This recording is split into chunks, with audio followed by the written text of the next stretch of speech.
ចេញទៅកុំហុំបងខំព្រៀងមានល្អបានចេញថែទៅពេលអូនចេញទៅស្ដាយក្រោបើសិនមានឱកាសបងនឹងច្បាស់ជាធ្វើជាចានទូមិនប្រារមកមកដូចកូនក្មេងឆ្អាតចិត្តអូនក៏ដើរជីង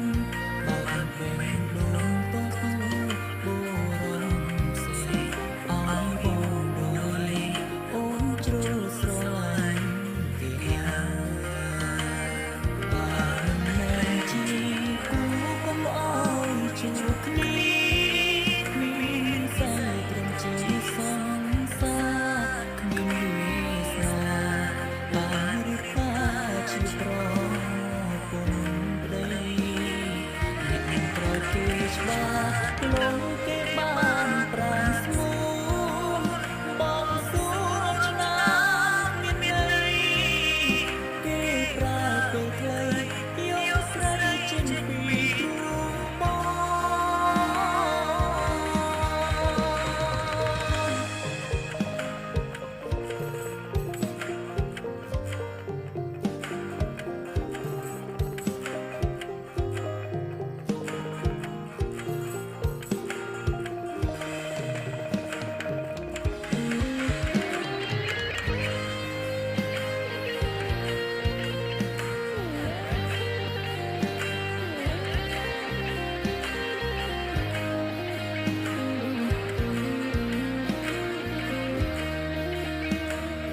លោកភូមិដី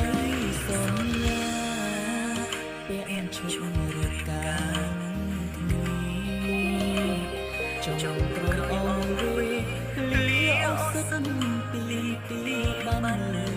បែបប្រាស្រីសល់ត្រឹមពាក្យសងសាចាំ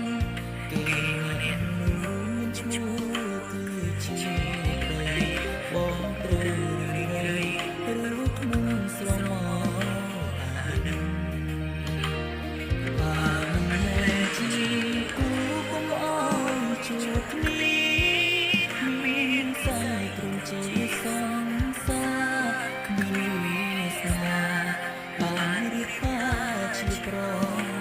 ពន្ធប្តីអ្នកក្រោយគេច្បាស់លងគេបានប្រាស្មួនបងសួរឆ្នាំមានន័យគេប្រើពេលខ្លីយកស្រីចេញពីទ្រូងបងបានជាគូកុំអោយជួបគ្នាមានសែត្រឹមជាសង្សារគ្មានវាសនាបានរៀបការជាប្រពន្ធប្តីអ្នកក្រោយគេច្បាស់លងគេបានប្រាស្មួនបងសួរឆ្នាំមានន័យគេប្រើពេលខ្លីយកស្រីចេញពីទ្រូងបងជួយក៏ឲ្យស្រីមានគេរស់នៅមានក្តីសុខចរ